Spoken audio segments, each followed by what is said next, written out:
Here's a theme song, you know it's not a mean song. It's a good song, just as it should song. American Brews and Tunes. Shibbity-beeby-dow! Yahoo! Whoa! We're back. We are back for episode number 89 of American Brews and Tunes. Almost there. We're almost to 90. My name is Stephen Johnston. And my name is Jesse Titus. Like we said last week on episode 88, which was a repeating number, we're going to be talking about Bayside's album, Killing Time. Yes. Yeah. Last week, Steve talked about Animal Collective's album, or as some people call them, Anco. Their album, Strawberry Jam. And so if you missed that, or if you didn't listen to it, go give that a listen. That's part one. I guess not really part one, but...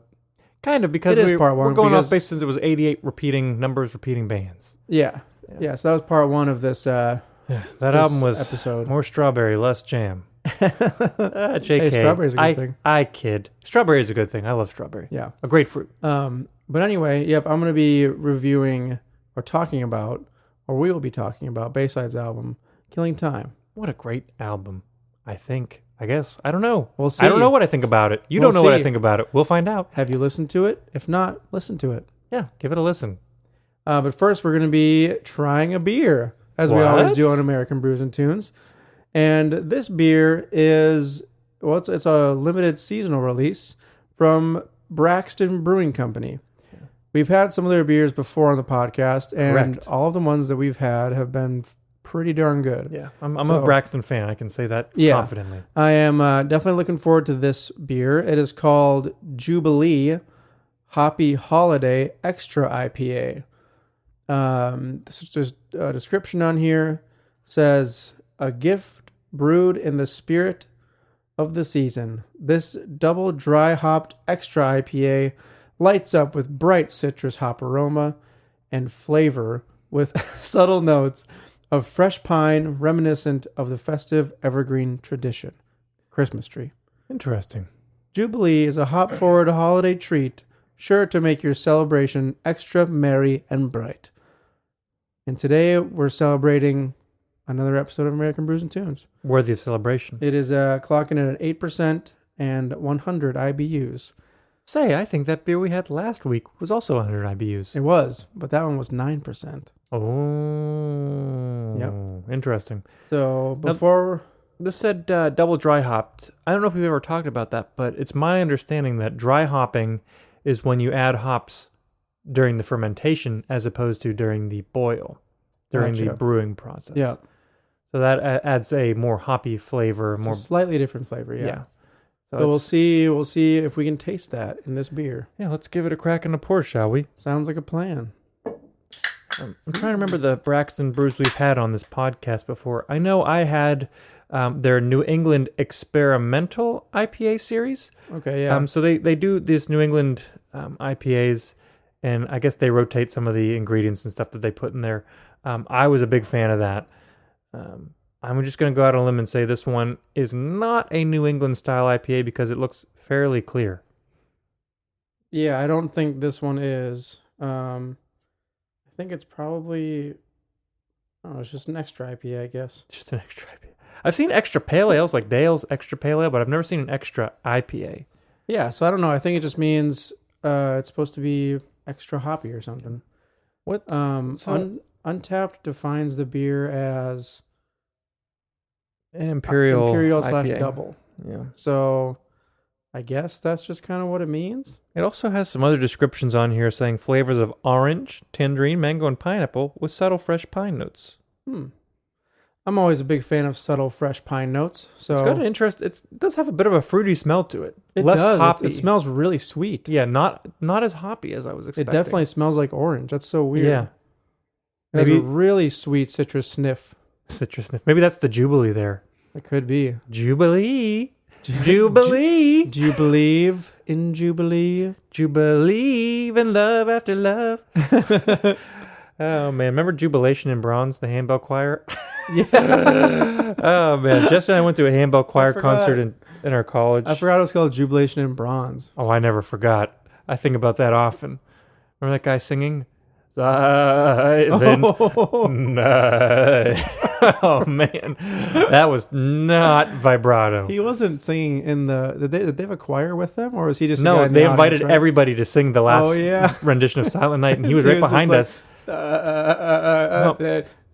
those of you who know about singing, there's a thing called vibrato where you sing like and your voice kind of wavers a little bit.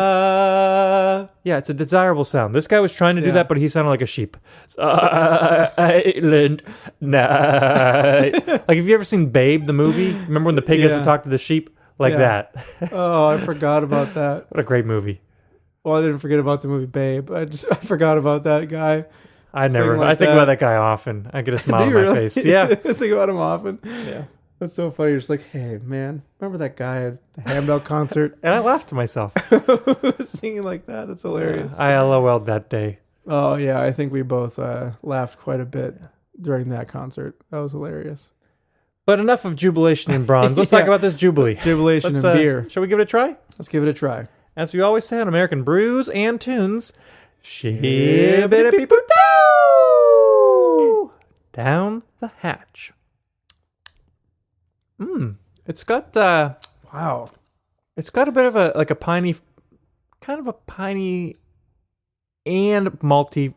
That's so much front. different than the one we had last week. Yeah, I remember last week was definitely more hop. It was hop way forward. more like you could feel the hop pressing on your tongue. This one And is this not. one, the hop is more masked by the sweet kind of orange or the fruitiness like the and a citrus. maltiness almost. Yeah. It's like a fruity malty coming in. yeah, and I wonder if that's because of the dry hopping. I don't know. It must be. Maybe they put in some Because other this fun definitely things. tastes more like a malty hop rather than just a straight hop. But I mean, it's different. But it's good. I like it though. Yeah, it's pretty darn good. Yeah, I enjoy it. So I definitely enjoy it. It is just a really strange flavor though, especially if you're used to more of the like the straight up like just one profile of hop flavoring. agreed. But it's good though. I Yeah. like it. I would have it again if I saw it. Braxton Brewing is from Covington, Kentucky, which is just across the river from Cincinnati. Yeah, So it's not too far away from us. Not super Kentucky-y, but more Cincinnati-y. Not super Kentucky-y. Yeah. Um, If this beer tastes different to us as it warms up, we'll let you know. Otherwise, shall we dive into Bayside? yeah, let's dive right in. Yes, let's. So the album Killing Time was released February 22nd, 2011. Yeesh. It's their fifth full-length album. I didn't really find too much about like how people reviewed it, but a couple of the things that I looked at gave it all fairly positive ratings. Probably an average of like 4 out of 5 or 3.5 out of 5. Yeah, I remember that it was fairly well received. Yeah. Yeah. Yeah, I didn't see anywhere that it like flopped or something like that. Oh yeah, yeah. No, this a lot of people, including myself, think this is one of their One of their best. their best albums. Yeah. After listening to it, I also think it's one of my favorite that I've heard from them. Because you also had me listen to You what reviewed The other Walking album? Wounded. Yeah, The Walking Wounded. Yep. Also a good album, but I would agree this one's better. Is that later than this one? Earlier. Earlier. By Okay. about 2 albums, I think. I think there's Okay. an album or two in between. Yeah, because this is their fifth full length album. Yeah.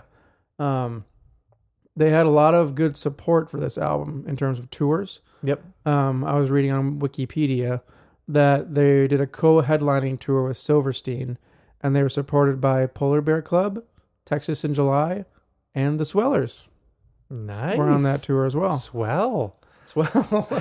I didn't see them on that tour, but I saw them the following summer on the On Warped Warped Tour? Tour. Yeah. And so they played a ton off of this album that summer, and I was like, this is great. Yeah. I loved it. The first 3 tracks on the album were the first 3 singles It makes sense. that they released. So let's get started with track number 1, the first single, called "Already Gone." What a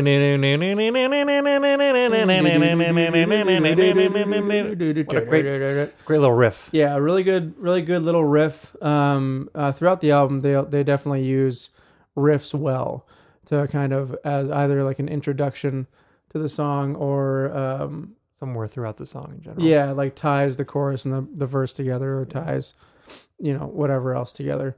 And I would definitely say this song is a rager, Yes. and it's definitely a good song to start off with on the album. How sad You're gonna be.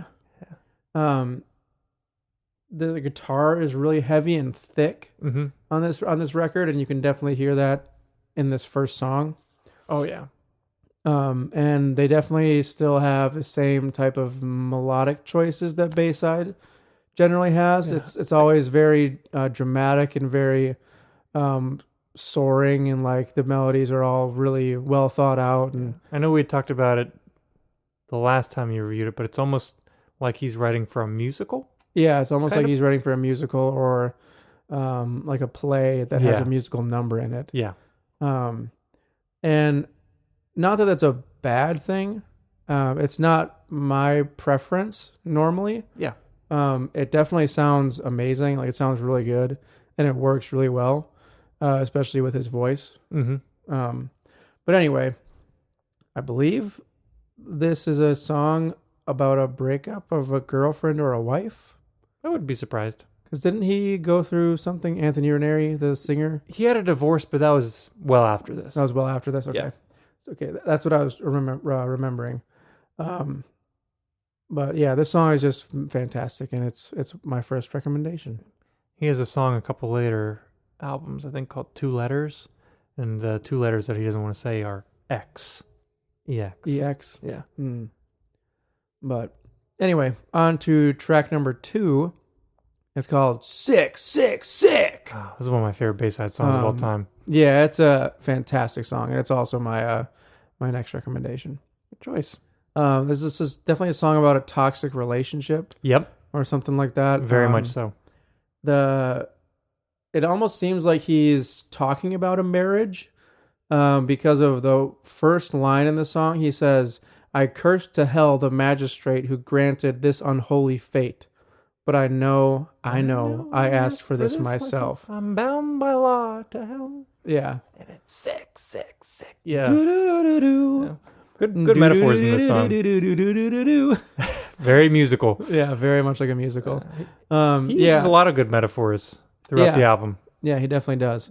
Yeah. But this is one of the songs that I knew before going into the album. Yeah, I knew you were aware of this one. But I still very much like this song. Mm-hmm. Like, you just can't help but jam along to it whenever it's being played. Exactly. On to track number 3, which is called Mona Lisa, but it should be called Mona Lisa. It's a big departure from the change. It's a huge change. Yeah, they really slow things down. I really am not a fan. It's in like has like a waltzy feel. And it's musical also, like a musically, in the key changes, the weird key changes that they there are a do. lot of key changes. It's very interesting choices that they make There for are this key one. changes between lines in the verses. Yep. Which whenever I first heard it, I was like, What in the world? what is happening? Yeah. I hate this. But it seems like it's the chorus is Mona Lisa, you really done something, done a number on all of my organs. Yeah. I like the chorus. I'm not a big fan of the verses. Yeah. I like the chorus. It's still a catchy song. Yeah. Like, you can still like jam along to it and, understand why they wrote it that way, except for the key changes. Oh, yeah. But yeah, not my favorite song. On to track number 4. Number 4. It's called It's Not a Bad Little War. It's not a bad little war. It isn't. Very catchy song. Again, they use a lot of really good guitar riffs to kind of glue the song together. Yeah. That'll be Jack O'Shea, their lead guitar player. Very Very good guitar player. Yeah, I believe this song is about trying to find meaning in life and trying specifically not to live an ordinary life. Yeah. Or like trying not to be like brought down by the mundaneness or mundanity Mundanity. of life. It's an American Brews and Tunes term for you. Mundanity. Yep, it is. And actually there are probably like 2 like main themes in this album, it seems,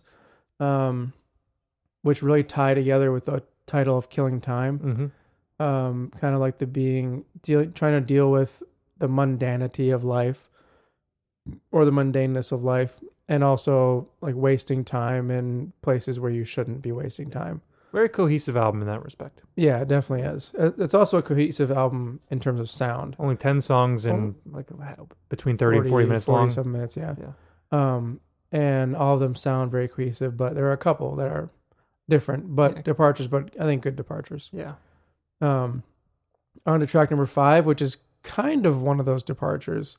It is called Sinking and Swimming on Long Island. Oh, yeah. This is my honorable mention. Oh, interesting. I wouldn't have it guessed kind that. of it's a little bit slower than the songs have been up to this point. The drums are like really what's the word? They are disjointed at the beginning. But then it comes together in like the chorus and whatnot. And this is definitely a song about the mundane aspects of life. Yep. About trying to deal with them. Like one of the lyrics is, "This place is dragging me down a hamster wheel. I thought I'd be done by now." But I also think it's about dealing with those mundane aspects of life and trying to get out of them, trying to fix that, but not getting anywhere. Yeah. Like a hamster wheel. Yeah, like a hamster wheel. Yeah. I Good really imagery. like the difference in musicality in this song, and the difference in I don't know, just the general feel. Yeah, no, I get that. It switches things up definitely on the sound feel. I don't know what you call it. Just the yeah, I know what you mean though. Yeah. The way the song sounds. for shizzle. For shizzle. On the track number 6, which is my last recommendation. Oh, It's called Seeing Sound. That's a great one. Lots Yeah. of good metaphors on this one. Yes. Well, just by the well, I guess the title is kind of a paradox, right? Yeah, You can't really see sound. Some people say they can, like in colors, you know? True, yeah. Well, some people actually do have like a condition. I don't believe it. I mean, it very well could be. It's just like, I can't see it, so I don't believe it. Yeah, I guess. But that's narrow-minded of me. yeah. Maybe I'm just, I don't know. Maybe it is a thing and I just don't understand it. Mhm. Because that is a very interesting concept. Yeah, I know. Like, because I've heard like interviews with people who say like they actually can, Yeah. and or they'll say like, well, this note feels like purple to me, or something like that, or like this note, I see green when I hear this, or something It like could that. just be an association in their mind. I don't Yeah. know. It's hard to tell. It's really hard to tell because you Yeah. don't know. Yeah, but But I just really like the lyrics in this song, especially Yeah. that first verse. mm-hmm. Where what's the first line? This is the first scene of an act with my own hand stuck in my back. Yeah. Around here, the puppet is the puppeteer. And Yeah. I'm almost down for the proverbial count. Yeah. Yeah. It seems like this song is about kind of almost being controlled by what people expect of you Yeah. in a way. But he's breaking from that. Yeah. Yeah. Heartbreak is a trend these days. Yeah. I couldn't care not less. trendy Never been anyway. that trendy anyways. Yeah. And one of the lines that I like is when he says, "So what do you want from me?" Another song about apathy. Mm-hmm. So like I guess up till then they must have been known for that type of like subject matter in their songs. Yeah, to a degree, I Yeah. guess. So there's maybe just him being like, I just need to break away from what people expect from us as a Mhm. band or from me as a writer. Yeah. They don't actually say seeing sound at all in the song. No. No, it's just a title. Yeah. Fantastic song though. Agreed. Definitely why it's my last recommendation. On to track number 7. It's called "The Wrong Way." This would have been one of my recommendations. It's definitely a catchy song. As far as recommendations go, you've been doing it the wrong way. You've been doing it the wrong way. That's kind of what this song is about, I guess. Yeah. It's about seeing the way someone else is living and thinking that they're doing it the wrong way.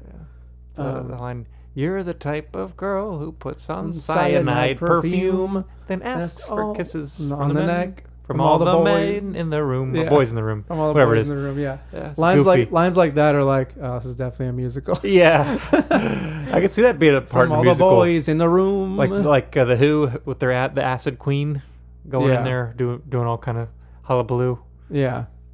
But one of the lines that I like in this song is when he says, "And I believe in futures, but I can't afford to wait." Yeah, So he's like, yeah, I see that that you have potential to like come back or like go the right way. I don't know. But I can't. I've I got can't my afford own to wait life for to live. you. Like I can't Yeah. stand here forever. Yep. Such a shame. On to track number 8, which is probably the biggest departure from the sound, the general sound of the album. It's called On Love, On Life. Ooh, I love this song minus the weird horns. Oh, I like the horns in the song. That's the only thing I don't like. Yeah, no, I think the song is pretty fantastic. It's a lot quieter. It's piano driven, and it seems like it's a song about not getting hung up on the little things that like normally bother you. Yeah. I guess. I'm not exactly sure if that's the right way to phrase what he means in this song, but either way, I really, really like it. Yeah. The chorus is super catchy in this song. Is. Much softer. Yeah. A very, very good song. Yeah. On to track number 9. Number 9. This song is called The New Flesh. Ooh, I love this song. It is a good song. And it seems like the title is a reference to marriage as well. Because you know how a lot of times they'll say the two flesh become one. Yeah. In like a marriage thing. So maybe that's what he's talking about there. Could be that. Mm-hmm. It seems like it's just a song about being in a bad marriage and wanting the strength to leave the relationship. Like at least have the strength to leave. Mm-hmm. But again, it's another very catchy song with heavy guitar, and there is a guitar solo in this one, right? There is, yeah. It's a ripper of a solo. It's a strange solo. It's metally. It's chromatic. Yes. And at times it seems like it has no direction. But it gets there. But it gets there eventually, yeah. Yeah. Is that one of your favorite parts about this song? I love that solo. I mean, the chorus is also super catchy, and it's just a good heavy song in general, but I love that solo. Yeah, it is pretty good. Because I don't think he's like a music theory guy or like classically trained. Yeah. He just is a good guitar player. But it sounds like he's like a music nerd. It sounds like he's like he was sitting down and being like, all right, yeah, and then I'll change to this. Yeah, it's this chord choice. It sounds like super thought out, and he probably did think it out, but it sounds like a music nerd. But he was probably just like, "Oh, this sounds kind of cool." Yeah, instead of like, and then I'll go to the minor third of the dominant, and yeah, but it's just really cool solo. Yeah, for sure. If you want a solo to mail your face off, this is it. Then you'll have to get some new flesh back on your face. Classic. Oh man, a skin graft would stink. Ugh. Skin grafts are just scary, man. Yeah. But anyway, enough about new flesh and skin grafts. On to track number 10, the final track. Yes, unless you got the deluxe edition. Aptly titled, I might add. Hey, this is another one of those albums where the title track is the last song. That it is. Remember, what album was that when we were like, what the heck? It's the last song? I don't remember what that was, but I know that because usually it's like the first song. Yeah. Or if it's not the first song, it's somewhere else. But it's but since that album, we've been finding so many other albums with the title track as the last song. Yeah. But anyway, the song's called Killing Time. I think this is the most anthemic song on the album. Yeah, I'd agree. It's kind of a departure. Kind of slower a little bit, except for the choruses. Yeah. The verses are a little bit more reserved, and then the chorus builds up into this huge booming chorus, and yeah. So it's definitely the most anthemic song. And it seems like the song is about trying to like live your best life, or like just trying to, I don't know, try to do that. Well, that's what we all should be striving to do. Yeah. Don't waste it. But the lyric that makes me think about that is when he says, which one of the lyrics that I like is when he said, I spent all my life waiting for a moment to come, but it won't. I'm halfway to happy now, and I always mistake it for progress. Waiting for the moment to come. Yeah. Yeah. So I don't know if it almost seems like just like living in the moment, living your best life, just trying to get better every single day or something like that. Thought he was getting progress, but just waiting. Yep. Wasting time. But anyway, I think that's a pretty fantastic album. Yeah. All in all, it's probably one of my favorite Bayside albums. Is it? Yeah, I'd say it is. Except for their new one, Interrobang. That's definitely a competitor. I still have to listen to that. It's a really good album, worth your time. Maybe we'll do a one-off on that one if you give it some listens. Yeah. It's very cohesive. It's a short album. Is it? Worth your time. Okay. Yeah. Nice. So next week will be a one-off. Should we just go for Kid A? Yeah, let's do Kid A. All right, we're gonna bite off a big one and go Kid A. Yeah, it might have to be 2 one-offs. Well, There's a lot to talk about in that album. There is. We'll just have a really long one-off. It's Yeah. worth it. Yeah, for sure. Unless you hate Radiohead, but then it's still worth it. But if you hate Radiohead, what the heck? Come on now. Some people do. You know, you're entitled to your own views, True. right or wrong. Right or wrong. Any But thoughts on the anyway, beer? Now that it's warmed up a wee little bit. It actually kind of mellowed out a little bit. The flavor's not so abrasive and weird now. Yeah. No, I'm still getting a maltiness. But no, I think I know what you mean. It's still, there's still definitely a maltiness, but it's not as like, oh. Yeah. And maybe we're that's just used to because I'm it. used to it. Yeah. Yeah. But I think that. they probably call it Jubilee because of the fruitiness. It's like a Yes. fruitcake Yeah. IPA. Yeah. Maybe. I don't know. Yeah. But it's a lot better than most fruit beers that I've had. Yeah. Very good. Well, if you guys have any recommendations of albums to review, want to give us some questions, comments, whatever, you can hit us up on all the social medias, Instagram, Twitter, Facebook, whatever. Just look up American Brews and Tunes.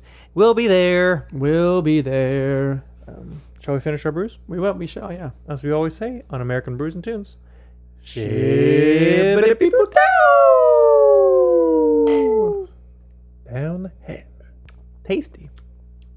Not bad at all. Once again, my name is Stephen Johnston. And my name is Jesse Titus. And this is American Brews and Tunes. Classic timing. Here's a theme song, you know it's not a mean song. It's a good song, just as it should song. American Brews and Tunes. Shibbity beeby da.